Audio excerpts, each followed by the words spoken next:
ఇది ఒప్పందం కాదు, ఇది ఎంఓయు మాత్రమే. చర్చలు ఎలా జరగాలి, ఏ అంశాల మీద జరగాలి అన్నటువంటి అంశాలు మాత్రమే ఈ ఎంఓయులో పొందుపరిచి, అంతకు మించి దీంట్లో ఇంకేమీ లేదు. కాబట్టి ఇది ఎంఓయు కిందనే మనం ట్రీట్ చేయాలి ఫస్ట్.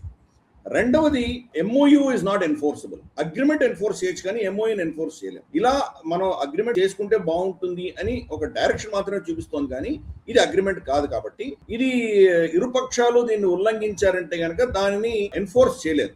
అంతర్జాతీయంగా ఏ చట్టాల ప్రకారం కూడా దాన్ని ఎన్ఫోర్స్ చేయడం అనేది కుదరదు. కాబట్టి ఈ విషయం అర్థం చేసుకోండి. అన్నిటికంటే కీలకమైనది ఏంటంటే కనుక దీంట్లో యుద్ధంలో 3 వర్గాలు ఉన్నాయి, 3 పక్షాలు ఉన్నాయి. Iran, Israel, America. ఇజ్రాయెల్ యుద్ధం మొదలు పెట్టింది కానీ ఈ రోజు ఇజ్రాయెల్ ఈ ఒప్పందంలో లేదు. ఈ ఒప్పందం అమెరికా, ఇరాన్ మధ్యలోనే జరిగింది కాబట్టి ఇజ్రాయెల్ నాకేం సంబంధం లేదని చెప్పి వాళ్ళు చేయి దులిపేసుకునేటువంటి ప్రయత్నం వాళ్ళు చేస్తారు. కాబట్టి ఈ ఎంఓయూలో వాళ్ళు ప్రస్తుతానికి లేరు. ఫైనల్ అగ్రిమెంట్ లో వస్తారో లేదో మనం చూడాలి. దీంట్లో దీని 14 పాయింట్స్ కూడా మనం ఈ రోజు డీటెయిల్ గా చర్చిద్దాం మనం.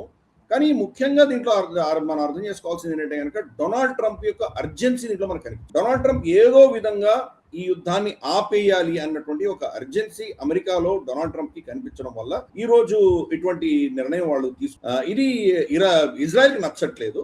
కాబట్టి ఇజ్రాయెల్ నుంచి వ్యతిరేకత అన్నది మనం చూస్తున్నాం. డొనాల్డ్ ట్రంప్ కి ఎందుకు అవసరం వచ్చింది ఈ తొందరగా ఈ ఒప్పందం చేసుకొని బయటపడాలి అని ఎందుకు అనిపించింది అంటే కనుక 2-3 కారణాలు ఉన్నాయి.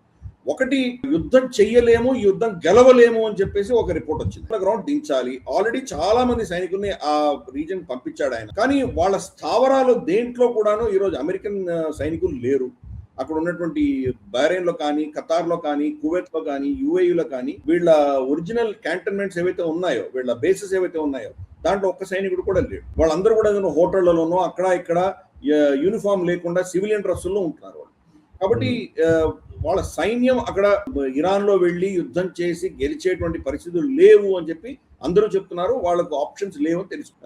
జాగ్రెబ్ మౌంటైన్స్ దాటి వెళ్ళాలి ఇటు నుంచి, ఇక్కడేమో సముద్రం 1000 కిలోమీటర్ల సముద్రం దాటి వెళ్ళాలి, పైనుంచి వచ్చేటువంటి పరిస్థితి లేదు. కాబట్టి ఏ యాంగిల్ లో చూసినా గానీ అమెరికా ఈ యుద్ధాన్ని, అంటే ఇరాక్ లో వీళ్ళు సైన్యం వెళ్లి యుద్ధం చేసినట్లు గెలవలేనటువంటి పరిస్థితి అని అర్థమైంది. 2, వీళ్ళు ఇరాన్ నుంచి వస్తున్నటువంటి డ్రోన్లు, తక్కువ ఖర్చుతో వస్తున్న డ్రోన్లని తట్టుకోవడానికి వీళ్ళ దగ్గర ఉన్నటువంటి పేట్రియట్ మిసైల్స్ ఇవన్నీ అయిపోయినాయి. కాబట్టి వాళ్ళు యుద్ధాన్ని లాంగ్ టర్మ్ లో సస్టైన్ చేయడం చాలా కష్టం అని అమెరికాకి అర్థమైంది. ఈ ఎకనామిక్ వార్ ఎకానమీలో వాళ్ళు వెనకబాటు. తక్కువ ఖర్చుతో ఉన్నటువంటి థ్రెట్ ని, ఎక్కువ ఖర్చుతో ఉన్నటువంటి వెపన్స్ ని మీరు కనుక న్యూట్రలైజ్ చేసే ప్రయత్నం చేస్తే కనుక ఎక్కడో ఎకానమీస్ అనేవి దాని యొక్క ప్రభావం చూపిస్తుంది. కాబట్టి ఈ రోజు అమెరికా దగ్గర పేట్రియట్ మిసైల్స్ లేవు.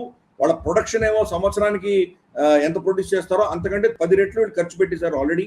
అంటే వచ్చే 9-10 సంవత్సరాల్లో ప్రొడక్షన్ ఏది రాబోతోందో దాన్ని ఆల్రెడీ ఖర్చు పెట్టారు. కాబట్టి ఈ రోజు మళ్ళీ దాన్ని యుద్ధం చేసేటువంటి పరిస్థితిలో అమెరికా లేదు. ఆ విషయం అర్థమైంది. ఇది ఓకే. రెండవది, ఎకానమీ పరంగా చూస్తే కనుక వాళ్ళ గ్యాస్ ప్రైసెస్ అన్ని కూడాను ఎక్కువ అవుతున్నాయి, ధరలన్నీ కూడా.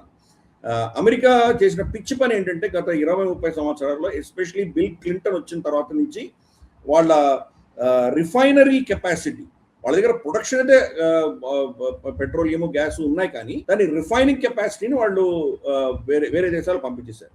ఈరోజు చైనా, భారతదేశం చాలా అగ్రస్థానంలో ఉన్నాయి. ప్రపంచంలో అన్నిటికంటే లార్జెస్ట్ రిఫైనరీ జామ్నగర్ లో రిలయన్స్ పెట్రోకెమ్. కాబట్టి అమెరికాలో ఈరోజు రిఫైనింగ్ కెపాసిటీ లేదు. కాబట్టి వాళ్ళు ముడి చమురుని వాళ్ళు ఎక్స్పోర్ట్ చేసినా కానీ కూడా దాన్ని ప్రాసెస్ చేసిన తర్వాత పెట్రోల్, డీజిల్, తరతర ప్రొడక్ట్స్ ఏవైతే వస్తున్నాయి అవన్నీ మళ్ళీ వాళ్ళు కూడా ఇంపోర్ట్ చేసుకునేటువంటి పరిస్థితి. కాబట్టి ఆ పరిస్థితులలో వాళ్ళ గ్యాస్ స్టేషన్స్ అన్ని కూడాను వాళ్ళ ధరలు పెరుగుతున్నాయి. కాలిఫోర్నియా లాంటి ప్రాంతంలో అయితే ఆల్మోస్ట్ $6 పర్ బ్యారెల్ దాకా వెళ్ళిపోయినటువంటి పరిస్థితి.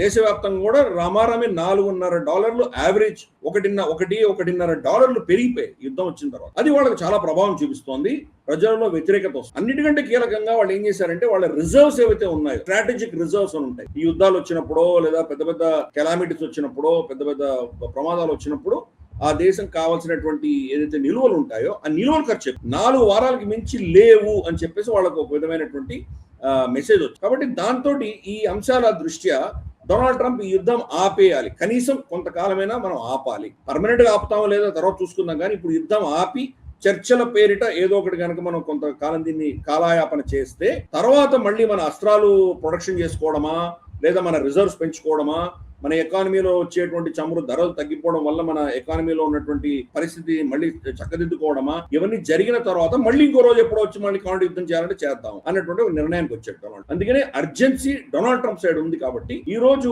ఇరాన్ విధించినటువంటి షరతులన్నీ కూడా అమెరికా ఇది అక్కడ జరుగుతున్నటువంటి మౌలికంగా గత 2-3 రోజుల్లో జరిగినటువంటి పరిణామం. దీంట్లో వ్యతిరేకత అన్నది రెండు వైపుల నుంచి వస్తోంది. దీన్ని సమర్థించే వాళ్ళు ఉన్నారు, వ్యతిరేకించే వాళ్ళు ఉన్నారు. కానీ డొనాల్డ్ ట్రంప్ ఈ రోజు కొంత అంటే ఎంత అహంకారపూరితంగా ఆయన ప్రవర్తించగలడో అంత కంప్లీట్ 180 degrees రివర్స్ కూడా చేయగలడు అన్నది ఇది ఒక ఉదాహరణ. గత రాష్ట్రపతులందరూ కూడాను 4 సంవత్సరాలు, 5 సంవత్సరాలు, 8 సంవత్సరాలు యుద్ధం చేసి ఒక అమెరికా అంటే చాలా గొప్పది అహంకారపూరితంగా చేసి అన్ని యుద్ధాలు ఓడిపోయేవాడు వెనక్కి వెళ్ళిపోయిన పరిస్థితి మనం చూసాం. కానీ డొనాల్డ్ ట్రంప్ అటువంటి పిచ్చి పని చేయదలుచుకోలేదు. 3-4 నెలల్లోనే అతను వైదొలిగేటువంటి ప్రయత్నం మొదలుపెట్టాడు. కాబట్టి గత రాష్ట్రపతులకు డొనాల్డ్ ట్రంప్ కి ఈ మౌలికమైనటువంటి ఫండమెంటల్ డిఫరెన్స్ ఒక విధంగా ఇది చాలా మంచి పరిణామం కింద భావిస్తాను నేను. అమెరికా యుద్ధాలు ఇలా కొనసాగించుంటే కనుక ప్రపంచం అంతా ఇంకా అతలాకుతలంలో వెళ్ళిపోయి ఉండేది. తర్వాత పేదరికం గణనీయంగా పెరిగి ఇప్పుడు ఉన్నటువంటి రిపోర్ట్స్ ప్రకారం కనీసం అంటే ఈ యొక్క 4 నెలల యుద్ధంలో ప్రపంచవ్యాప్తంగా 5-10% వరకు పేదరికం పెరిగింది అని మనకు తెలుస్తుంది. ఎస్పెషలీ పాకిస్తాన్ లాంటి దేశాలు, ఆఫ్రికా లాంటి దేశాలు అయితే ఇంకా చాలా దాని ఇంపాక్ట్ చాలా ఎక్కువ ఉంది. పెద్ద దేశాలైనటువంటి భారతదేశం లాంటి దేశాల్లో కొంత మనం దాన్ని క్వశ్చన్ చేసుకోగలిగాము. బట్ మిగతా దేశాల్లో దాని ప్రభావం చాలా తీవ్రంగా ఉంది అని అర్థమవుతుంది. కాబట్టి ఈ ఇన్ని అంశాల దృష్ట్యా డొనాల్డ్ ట్రంప్ తీసుకున్నటువంటి నిర్ణయాన్ని మనం స్వాగతించాలి. అమెరికా ఒక విధంగా బ్యాక్ స్టెప్ వేసినా, ఇరాన్ షరతులను వీళ్ళు ఒప్పుకొని అమెరికా ఓడిపోయినట్టు కనిపించినా కానీ కూడా ఇది ఒక మంచి నిర్ణయం కింద మనం ఫస్ట్ దీన్ని యాక్సెప్ట్ చేయాలి. దీన్ని వ్యతిరేకించే వాళ్ళు ఉన్నారు, దీనికి వ్యతిరేకమైనటువంటి ఆర్గ్యుమెంట్స్ కూడా ఉన్నాయి. ఇది పర్మనెంటా కాదా అన్న చర్చ పక్కన పెడితే ప్రస్తుతానికి ఉన్నటువంటి ఎంఓఐని మనం స్వాగతిద్దాం. కీలకంగా పాకిస్తాన్ పాత్ర దీంట్లో ఏమీ లేదని మనకు అర్థమవుతుంది. పాకిస్తాన్ తగుదనమ్మ అంటూ వాళ్ళు దాంట్లో దూరి చాలా చేశారు. వాళ్ళని పక్కన పెట్టేసి అమెరికానే డైరెక్ట్ గా డీల్ చేసినట్టు జేడీ వ్యాన్స్ కూడా చెప్పారు. కాబట్టి ఇది మళ్ళీ ఖతార్ ఈ రంగంలో దిగింది అని మనకు తెలుస్తోంది. పాకిస్తాన్ ఒక రోల్ తగ్గిపోయినట్టు మనకు అర్థమవుతోంది. ఈ వీడియో మీకు నచ్చినట్టయితే లైక్ చేయండి, 10 మందికి షేర్ చేయండి. అలాగే కామెంట్ల రూపంలో మీ అభిప్రాయాలను మాతో పంచుకోండి. Nationalist hub group of channels ను సబ్స్క్రైబ్ చేసుకుని తెలుగునాట జాతీయవాద జర్నలిజాన్ని ప్రోత్సహించండి. ఈ వీడియో కింద ఉన్న బెల్ ఐకాన్ పై క్లిక్ చేయడం మర్చిపోవద్దు.